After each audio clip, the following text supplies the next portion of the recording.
자, 여러분들 그 세법 2부 계속 이어서 한번 풀어보죠. 자, 1번에 보면 국세기본법상 정의에 대한 설명으로 옳은 것은, 자, 1번의 세법. 자, 국세기본법에서 말하는 세법은 당연히 국세기본법은 포함시키면 안 되죠.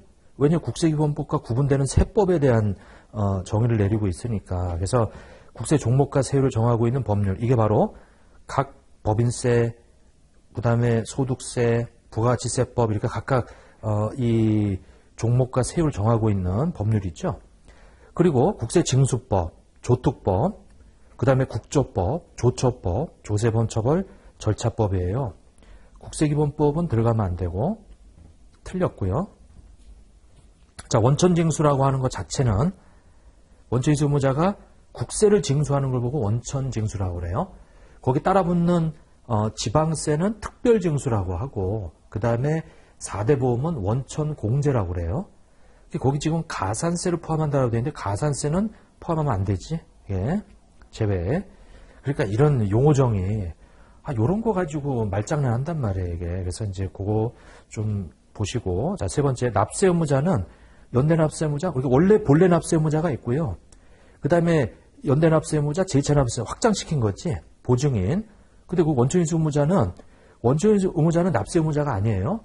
거기는, 그 세금을 대신 징수해서 대리 납부하는 사람이지. 이게. 그래서 그 납세자에는 들어가도 납세 의무자에는 들어가지 않지. 원천징수 의무자는.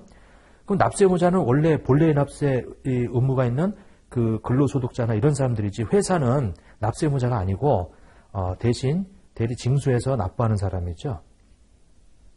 자, 3번도 틀렸네요. 그러면 4번 세무조사란 국세의 과세표준과 세액을 결정 또는 경정하기 위해서 질문하거나 해당 장부 서류 검사 제출을 명하는 활동. 맞아요. 그래서 1번의 답은 4번이 답이다. 자, 2번. 자, 우리 이 법인이 아닌 단체에 대한 설명으로 옳지 않은 거. 자, 단체는 이익을 분배하면 안 돼. 이게 구성원에 분배할 것을 요건으로 한다. 1번이 틀렸어요. 법인 아닌 단체, 이건 하나로 보는데, 이거를 이 하나의 거주자로 볼 거냐, 아니면 공동사업으로 볼 거냐, 아니면 법인으로 볼 거냐, 뭐 이렇게 돼 있는데, 여기 보면은 구성원에게 분배할 것을, 그건 요건이 아니에요. 분배하지 않을 것을. 그래서 나머지 한번 확인해 보시고,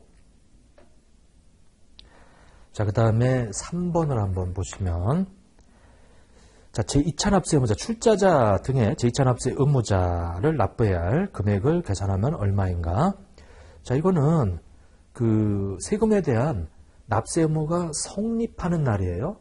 성립하는 날에 제2차 납세 의무자, 출자자 등이, 자, 주식 보유 현황이 있는데 김세무 씨가 60% 가지고 있고요. 박회계 씨가 40%를 가지고 있네요. 자, 그런데 총 1000주예요.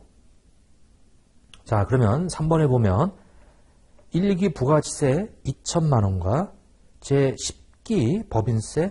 근데 여러분들 1기 부가가치세, 1기 부가가치세, 요 납세 의무 성립일은 1기 마지막 날이 6월 30일이란 말이에요. 자, 그 다음에 거기 법인세 있어요. 법인세. 자, 이렇게. 그 법인세 납세 의무 성립일은 12월 31일이 되겠죠. 이렇게. 그럼 요때 이 출자자란 말이에요. 출자자가 제2차 납세 의무를 진단 말이에요.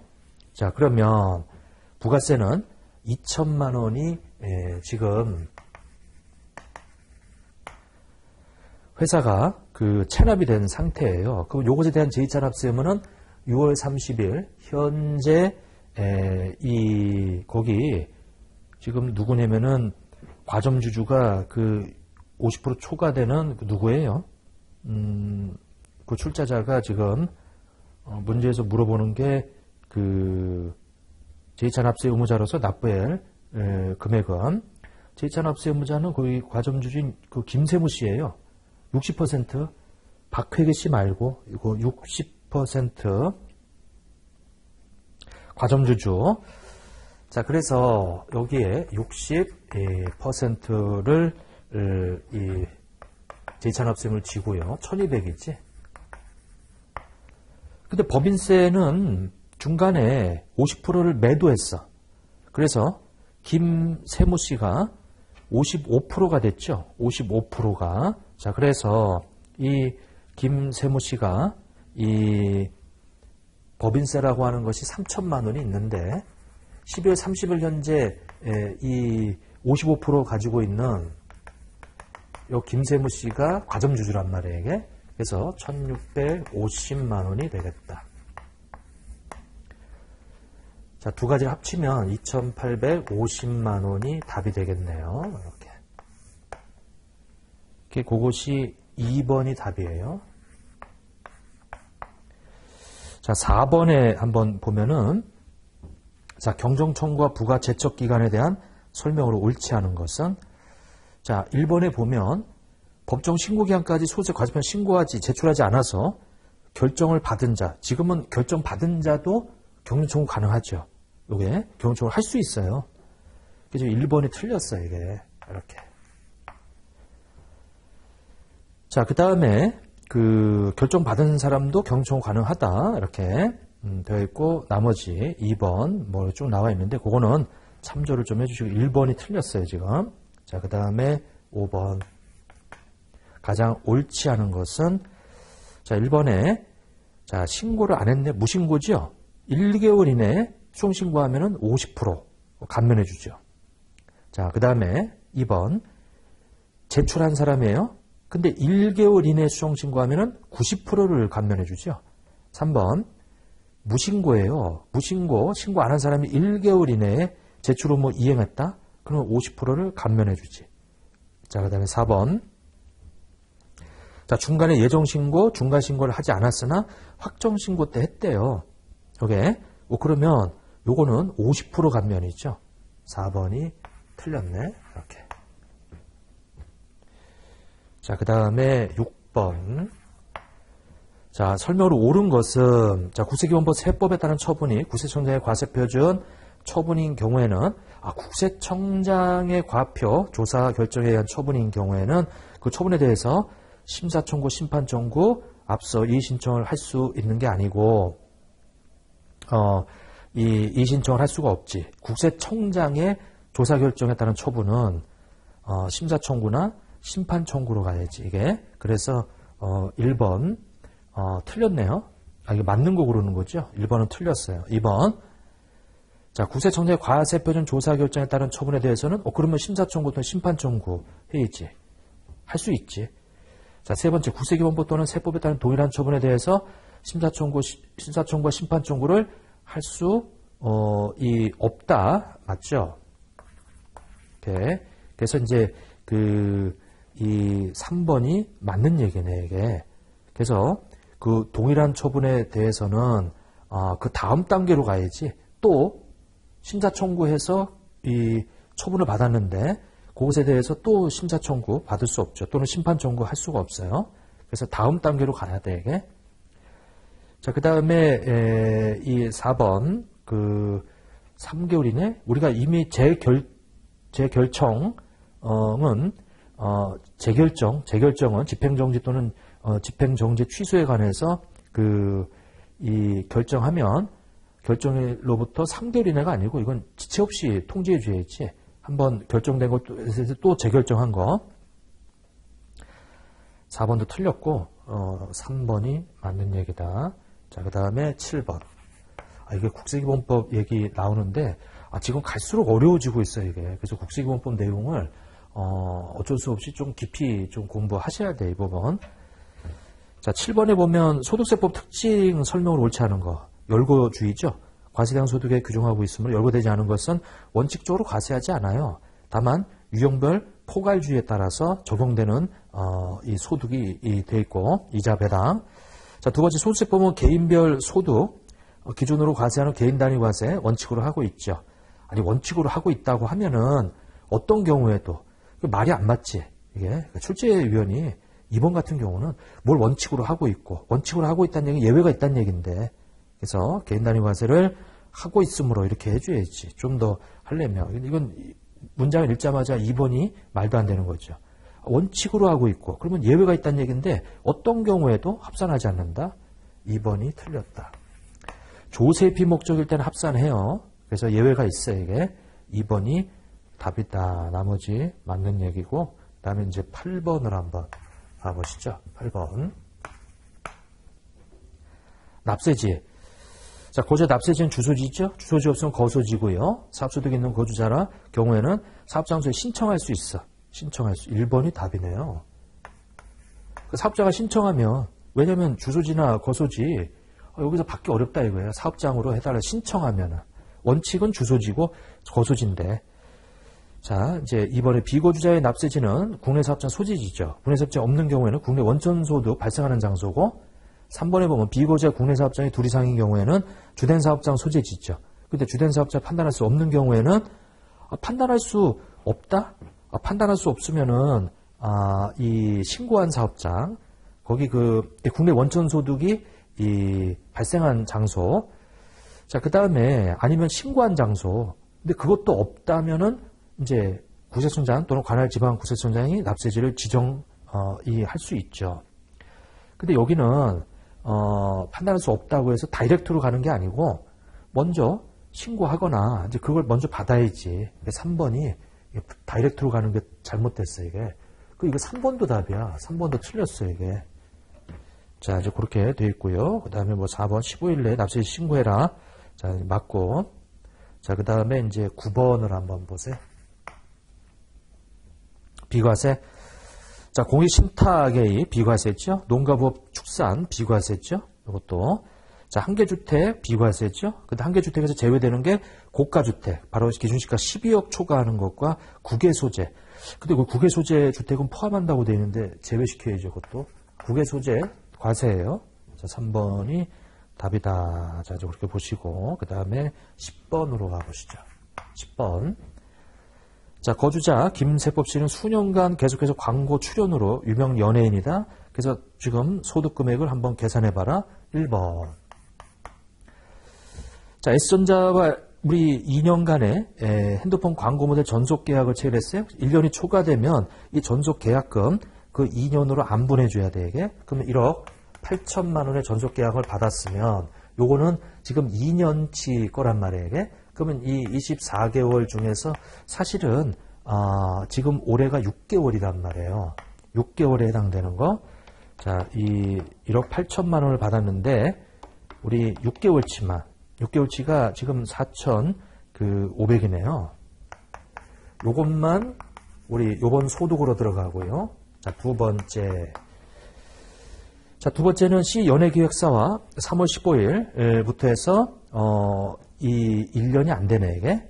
1년이 안 되면, 요것은 거기 용역 제공 완료일, 그 완료일이 내년도 1월 14일 날 완료가 되죠? 그리고 실제로 받은 날이 3월 15일 날, 둘 중에 빠른 날이에요. 그러면 빠른 날이 2024년이잖아, 귀속이. 그래서 이 2024년도에 1억 2천을 다 수익으로 잡아라. 이렇게. 자, 그 다음에 이제 세 번째. 상가 건물 A에 대해서 임대보증금 없이 월 임대료 200만 원을 받았는데 거기 보니까 이 초월 산입이에요. 10월 15일 날은 한 달로 보고 내년도 10월 14일은 초월 불산입이에요. 그러면 이것이 1년이니까 12개월인데 올해 10월 15일을 포함해서 3개월치. 자, 거기 월 임대료 200만 원을 계약기간을 맺고 임대 개시와 동시에 1년분, 1년분이면 2,400만 원이 될 거예요. 그러면 2,400만 원에 대해서 이렇게 그러면 600만 원이라고 하는 것이 이번 연도 소득으로 잡히겠다라고 하는 거죠. 자, 그럼 이걸 다 합치게 되면 1억 7,100만 원이 되겠네. 1번이 답이에요. 이렇게. 자, 10번의 답은 1번이 되겠다. 자, 그 다음에 11번을 한번 봐보시죠. 자, 공동사업장에 대한 가장 옳지 않은 거, 사업소득이 발생하는 사업을 공동으로 경영하고 손익분배에 공동사업 참여하지 않는 출자공동사업자가 포함이 되어 있대요. 해당 사업을 경영하는 장소를 하나의 거주자로 보아 공동사업장별로 그 소득금액을 계산한다. 일단은 그 하나의 거주자로 봐서 전체 금액을 계산하죠. 그러고 나서 그 손익분배비에 따라 분배가 하는 거예요, 이게. 자, 2번 공동사업에서 발생한 소득금액은 해당 공동사업을 경영하는 각 거주자 간의 약정된 손익분배 비율. 자, 그게 없다면 지분 비율이고 여기서 분배되거나 분배된 소득금에 따라 각 공동사업자별로 분배하죠. 그러니까 1번은 처음에 소득금액 계산하고 2번은 손익분배 비율로 분배하고 자, 3번 공동사업자가 사업자 등록을 하지 아니하거나 공동사업자가 아닌 자가 공동사업자 거짓으로 등록한 경우 이 부분은 이제 가산세를 물어야 되겠죠. 공동사업 등록신고 부성시 가산세 이렇게 이제 되어 있고요. 0.5%. 자, 근데 네 번째 봐보세요. 이거는 말도 안 되는 얘기지. 1, 2, 3, 3번을 내가 모르더라도 4번에 보면 대표 공동사업자가 공동사업자들 중에서 선임된 자예요. 선임되지 않으면 아무래도 선임되지 않았다라고 하게 되면 우리 가장 연장자가 말이 안 되죠. 손익분배 비율에 따라 하는 거지. 무슨 나이 많은 사람이 대표자가 돼야 된다. 그건 말이 안 되고 그래서 4번이 틀렸지. 이거는 그냥 상식적으로 4번 가장 연장자? 이건 말이 안 되고. 자, 그 다음에 이제 12번을 한번 봐보세요. 자, 주택임대 관련한 총수익 금액을 한번 계산해봐라. 자, A주택, B주택, 그리고 C주택이 하나 더 있어. 3주택자야. 그러면 보증금에 대해서 간주임대료도 계산해야 돼요. 이게. 자, 이제 그렇게 돼 있는데, 자, A주택은 거기 월 200만원씩. 이 임대료는 무조건 과세지. 근데 이게 날짜가 올해 12달이죠. 12달. 그러면 2,400. 자, 요렇게 이 계산이 되고요. 그 다음에 B주택을 한번 보게 되면 자, B주택은 총 임대료 2,400만 원을 선불로 받았어요. 자, 2,400 선불 임대료가 있다. 이렇게. 자, 그러면 이것이 이 문제에서 이게 몇 년 칠 거예요? 2년 칠 거지. 그럼 24개월 칠 거예요. 근데 지금 올해 2024년도 6개월 치지. 이렇게. 그러면 이것은 600만 원이 되겠다. 자, 그래서 임대료는 3천만 원이 될 거예요. 자, 그런데 이제 간주임대료가 있지. 이거 좀 지울게요. 자, 간주임대료는 보증금인데 보증금이 이 주택이 여러 개가 있으면 보증금 적수가 가장 큰 거부터 먼저 적용을 해요. 그래서 거기 보증금 적수가 나와 있는데 A가 제일 크죠. 그래서 A가 1억 5천이 되어 있고요. 그 다음에 B가 거기 보증금이 2억 원으로 되어 있어요. 이렇게. 근데 거기서 무조건 우리가 3억 원을 빼주는데 빼주죠. 60% 곱하기 거기 정기예금이자율이 1.2%로 되어 있죠. 이렇게 1.2%로. 자, 그러면 3억 원을 빼줄 때 여기 A 주택이 보증금 조수가 더 커. 그러면 3억 원에서 1억 원 빼고 여기 나머지 1억 5천이니까 B가 이 3억 원을 빼고 나서 B가 남아요. B가 얼마가 남아? 5천만 원이 남지. 5천만 원. 이렇게. 자, 그러면 365분의 여기 이제 적수인데 B는 7월 1일부터니까 여기 184일이 달라붙겠네. 60% 곱하기 1.2 곱하기 365분의 1. 이 적수가 여기 앞에 갖다 붙였어. 이렇게. 자, 그러면 저 5천만 원 곱하기 184 곱하기 0.6 곱하기 이제 1.2 나누기 365다라고 하게 되면 요 금액은 뭐 181,479. 요 금액과 요 금액 더하면은 이 3,000 거기 몇 번이에요? 2번이 답이네요. 이렇게.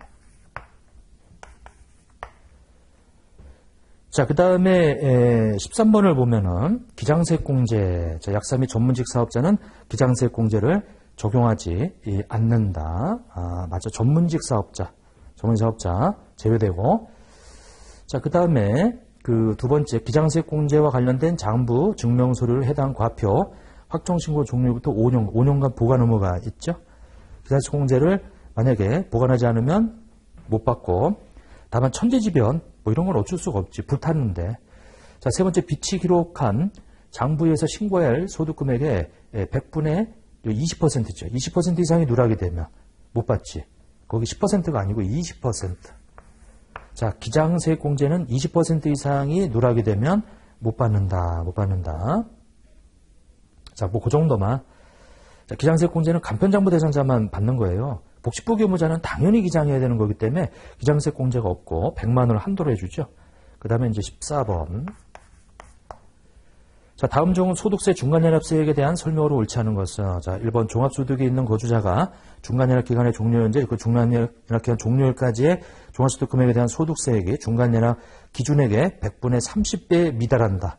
미달하면 우리가 신고할 수 있지, 이거를. 그러니까 이제 고지서 받는 게 아니고 신고할 수 있다. 자, 중간납세액이 1,000만 원을 초과하는 경우에는 이제 분납이 가능하죠. 2개월. 물론 이제 50만 원 미만일 때는 이 중간연합세를 징수 안 하죠. 자, 납세지 관할 세무서장은 종합소득에 있는 거주자라고 되어 있는데 거기 신규사업자는 중간연합 안 하거든요. 직전이 없잖아 이게. 근데 거기 신규로 사업을 시작한 자 포함한다고 되어 있으니까 3번이 틀렸네. 자, 그 다음에 15번을 한번 보면은, 자, 옳지 않은 것은, 자, 1번 부동산 임대업에서 발생한 이율급성금은 해당 이율급성금이 발생한 과세기간 종료부터, 자, 이율급성금은 15년간 이율해서 공제해 주는데 천재지변 이건 어쩔 수 없지. 근데 천재지변이 아닌 경우에는 이율급성금을 공제받지 못해. 거기 이거는 뭐 당연한 얘기인데 천재지변이 아닌데 이율급성금 공제 안 해준다 이거죠. 예. 천재지변일 때는 어쩔 수 없으니까 해주지만. 자, 돼 있고요. 그 다음에 2, 3, 4 거기 맞는 얘기고. 자, 넘어가서 우리 그 단답형 1번 한번 봐보세요.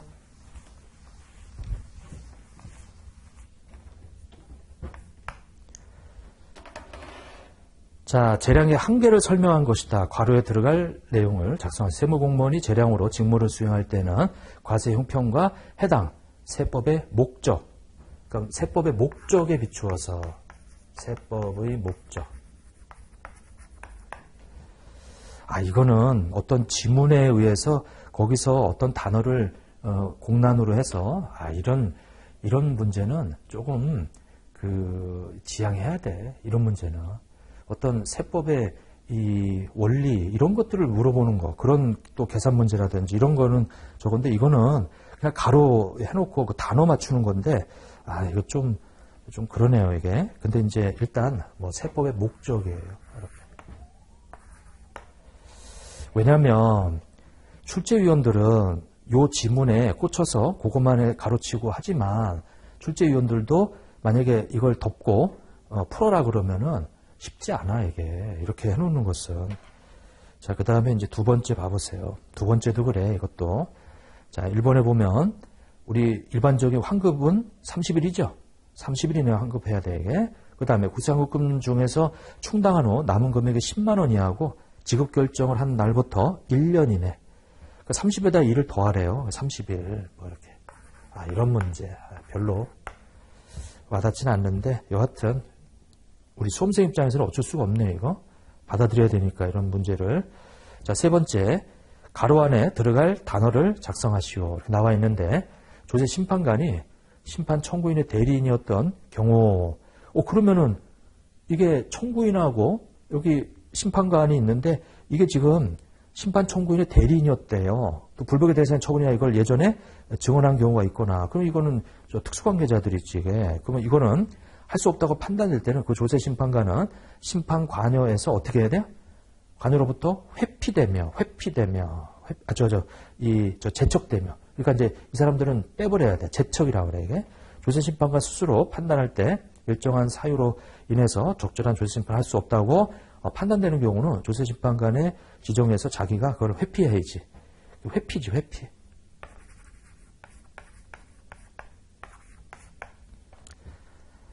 자, 넘어가시고. 출제가 이렇게 되고 있어서 어쩔 수가 없네 이게. 제가 보기에는 그렇게 막 좋은 그건 아닌 것 같아. 이게 문구 하나 가지고 이렇게 쓰는 거. 이거. 자, 4번 한번 봐보세요. 원천징수세액을 합계를 구하라. 자, 상표권 대여, 이쪽 권리의 대여죠. 이거는 이제 200만 원인데, 자, 이것에 대해서 각종 권리에 대해서는 이제 의제 필요경비 60%를 인정해 주죠. 거기에 대해서 20% 원천징수한단 말이에요. 그 80에 16만 원이 원천징수 세액이 되고요. 1번 상표권. 자, 그 다음에 2번 공익사업과 관련해서 받은 지상권 설정. 이것도 마찬가지로 권리 지상권. 공익사업 관련 지상권은 기타 소득이에요. 기량지상권 저거는 이제 사업소득으로 가지만 그래서 거기 얼마냐 100만 원인데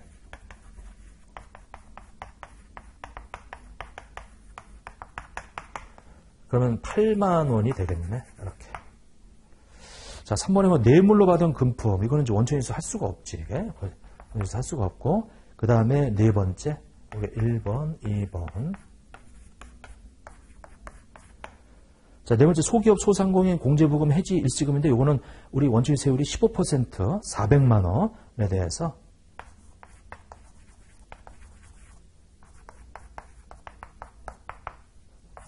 이렇게 되겠죠.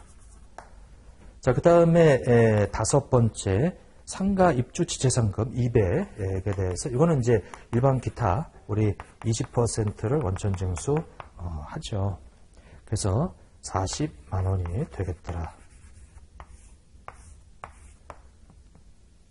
124만 원 이렇게.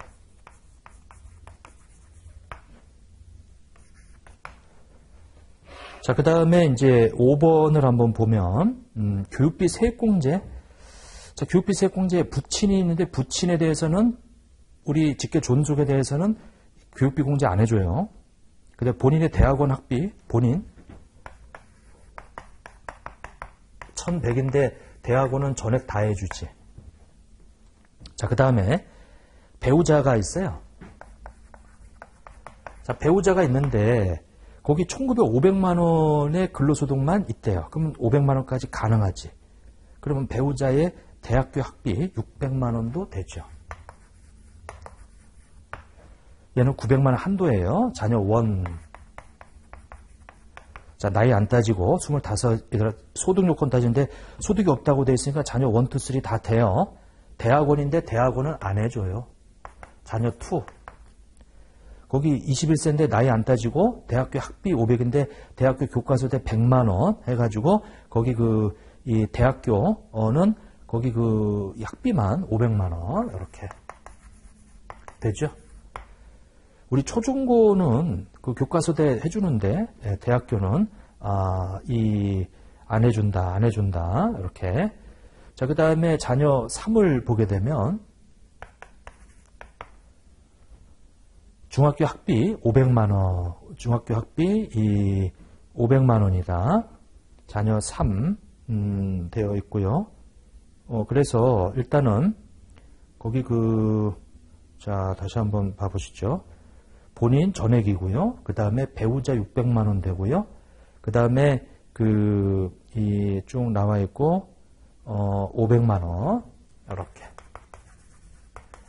자, 근데 여기가 한도가 있어요. 이게 한도가 300만 원이다. 이렇게 300만 원 이렇게 되어 있고요. 여기는 어차피 한도가 900이거든. 이게 안 써드렸는데 이렇게. 지금 요거고요. 이제 요거야. 요거 이렇게. 1100에다 600에다 500에다 300 2500에 대해서 15%. 자, 그러면 375만 원이라고 하는 것이 되겠네. 이렇게. 자, 이게 5번이 되고요. 자, 그 다음에 주관식 약술 문제인데, 그러니까 이게 제일 큰 문제예요. 세무회계 1급에서 여기 10점짜리인데, 이거 통째로 그냥 써라. 이게 지금 국세기본법이 제일 문제야, 이게. 기한전쟁의 사유 6가지. 나열하고 기한전쟁 기간에 대해서 약술하시오. 자, 이거 법에 있는 조문 그대로 다 쓰란 얘기지. 참 어쩔 수가 없네, 이게.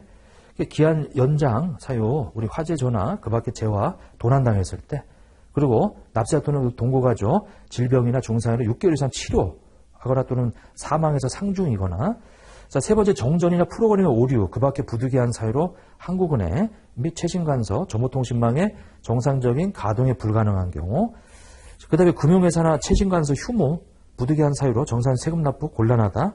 국세청장이 인정하는 거. 다섯 번째는 권한 있는 기관에 장부나 서류가 압수, 영치된 경우. 그 다음에 여섯 번째는 이제 장부 작성을 대행하는 세무사 등의 어떤 화재 전화, 그 밖에 재해로 입거나 도난을 당한 경우.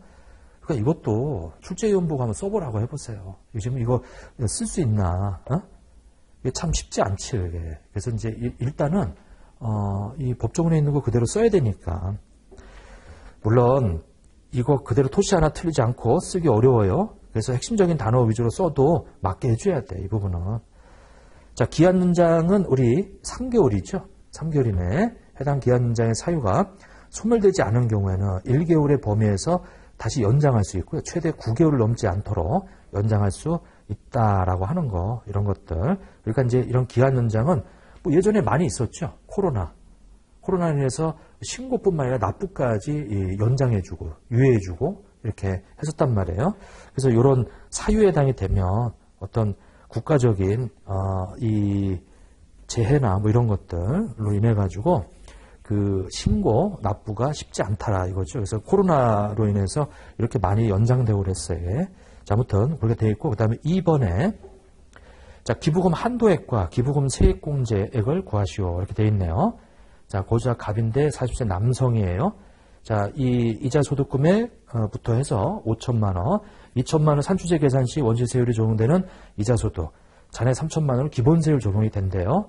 그러니까 이제 금융소득 종합과세가 되는 거지 이게. 자, 사업소득 금액은 5천만 원이고 특례기부금 중 우리 100만 원과 일반기부금 중 500만 원이 필요금이 산입이 돼 있대요. 이게. 자, 그래서 이자 소득 금액이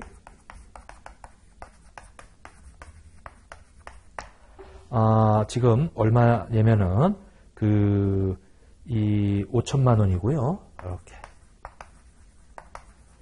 그 다음에 거기 사업소득 금액이 5천만 원. 자, 그래서 지금 종합소득 금액은 1억 원인 사람이에요. 이렇게. 1억 원이다. 근데 여기에서 특례기부금 100만 원과 일반기부금 중 500만 원을 필요금비로 산입한 후의 금액이래요. 그러면 기부금 한도 비교해서 한도 초과 계산 안 하고 지금 1억 원이 된 거지. 이렇게. 자, 그러면 이제 여기다가 우리 이 일반기부금, 거기 특례기부금 이렇게 나와 있는데, 자, 특례기부금은 일단 한도는 됐고요. 그 특례기부금이 지금 얼마 돼요? 100만 원이죠. 100만 원과 일반기부금 500인데 그 500만 원에 대해서 우리가 이 한도를 해서 판단해 봐야죠. 그러면 일단은 여기 종합소득 금액이 1억 원이에요. 1억 원. 자, 플러스. 자, 여기에 빠져 있는 필요경비, 우리 산입한 기부금 있죠? 그것이 지금 얼마냐면은 100만 원하고 500 합쳐서 600이에요. 600만 원. 자, 여기 기부금 여기다 다 더하는 이유가 뭐예요? 여기 600만 원 빠져서 나온 금액이란 말이에요, 이게. 그러면 기부금의 한도 계산할 때는 그 필요금비가 반영되기 전으로 바꿔줘야 돼. 그래서 더해줘야 돼, 이게. 더해주고. 자, 그 다음에, 요렇게, 더한 다음에, 그 다음에 기부금 한도는 원천징수 세율 적용되는 2천만 원, 우리 금융소득, 그거는 빼줘야 돼요. 왜냐면 거기는 적용되지 않을 거니까. 그래서 2천만 원을 빼줘요. 그럼 요것이 우리 기부금 한도 계산할 때 기준소득 금액이 되는 거예요, 이게. 그것이 8,600이에요. 이렇게. 자, 그러면 8,600이라고 하는 것을 가지고, 8,600이라고 하는 것을 가지고, 자, 일단 특례기부금은 이건 다 인정받은 거고, 100만 원은. 자, 그래서 거기다가 이제, 이 일반기부금은, 거기 이 일반기부금이 종교단체 기부금이 아니라고 돼 있죠? 종교단체 기부금이면 10%고 추가 20%가 되는데, 여기는 종교단체 기부금이 아니니까 그냥 30%가 한도예요. 이렇게. 한도. 그러면, 2,550이 되겠네. 한도가. 이렇게. 근데 지금 얼마냐면은 500이 일반기부금이란 말이에요. 그럼 당연히 500이 다, 인정이 됐지. 요게. 자, 그래서, 거기 특례기부금이 지금 국방헌금, 기부금 지출 내역은, 특례기부금 중 100만원과 일반기부금 중 500원 필요금비에 산입이 되어 있고요. 근데 그 밑에하고 금액이 다르네? 자, 금액이 다른 이유는 나머지 금액은 밑에 세액공제로 내려간 거야. 세액공제로. 그래서 합쳐가지고 일단 먼저 한도 구해야 되니까 요거 좀 잘못됐네, 요게. 왜냐면 지금 거기 나오는 특례기부금 중 100만 원은 필요경비. 근데 그 밑에 봤더니 이 국방원금이 200이에요.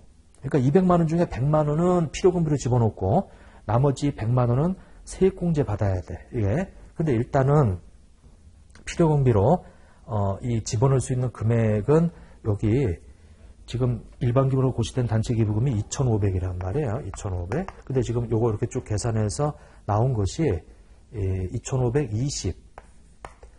그러면 한도 내내 2,500이라고 하는 것이 이 한도 내내요. 그래서 이것도 다 허용이 되네, 이게. 자, 그러면은 일반 기부금 한도액은 2,520이에요. 그래서 일단은 이 필요금비로 집어넣은 게 필요금비로 이 산입된 금액이 일단은 일반 기부금 특례 기부금하고 일반 기부금을 봤을 때 여기 필요경비로 집어넣은 거, 그 다음에 세액공제를 받는 거. 근데 특례기부금은 200만 원이 모두 허용되고, 그 다음에 일반 기부금은 2,500이 다 이 한도 내잖아요. 한도 내. 이렇게. 그러다 보니까 이 특례기부금은 이 100만 원 필요경비 들어갔고, 여기 100만 원 이렇게 이 세액공제를 받으면 돼요. 세액공제를 받으면 되겠다. 이렇게. 자, 되어 있고, 그 다음에 여기 일반 기부금은 아까 그 위에 보면은 500만 원인가요? 500만 원이 필요경비로 들어갔어. 이렇게. 그리고 여기는 이제 2천만 원이 세액공제 받으면 되죠. 일단은 한도 내니까 이거 다 세액공제가 되는 거야, 이게. 세액공제가. 자, 그래서, 이 기부금, 세액공제는 요거 두 개 합쳐서 지금 2,100이란 말이에요, 지금. 2,100. 근데 2,100은 1,000만 원까지는 15%고요. 그리고 1,000만 원 초과 부분, 그것이 1,100이란 말이에요, 이게. 1,100에 대해서는 지금, 이 30%란 말이에요. 이렇게.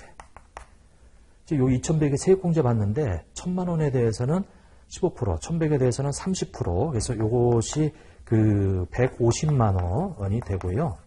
그 다음에 요것은 330만 원 해서 요 세액공제의 합계 금액이 480만 원인데, 요거는, 우리 한도가 종합소득 산출세액을 일단은 1,000만 원인데, 1,000만 원. 자, 그 1,000만 원에 대해서 곱하기, 우리 요 1억 원 분의 이 금융소득 있죠? 금융소득, 이거 뺀 사업소득과 관련해서 우리 공제를 받자. 이자소득에서 빼지 마라. 그러면 요것이 지금 얼마냐면은 이제 자, 곱하게 되면 500만 원이 되겠죠? 500만 원. 이렇게. 왜 사업소득 요 산출세 관련해가지고 거기서 빼는 거예요. 금융소득에서 빼지 않고. 그래서 지금 전체 1억 원 중에 요 5천만 원이 해당되는 그 산출세액을 한도로 해서 지금 요게 더 작죠. 그래서 이제 480만 원이 이제 되겠더라. 근데 거기 일단 1번은 일반 기부금 한도액이니까 일반 기부금 한도액은 여기 2,520이고요. 그 다음에 요 세액공제는 둘 중에 작은 거, 요 480만 원이 이제 세액공제를 받겠네요. 이게. 자, 이렇게 해서 이제 좀 풀이를 했습니다. 자, 마치도록 하겠습니다. 수고하셨습니다.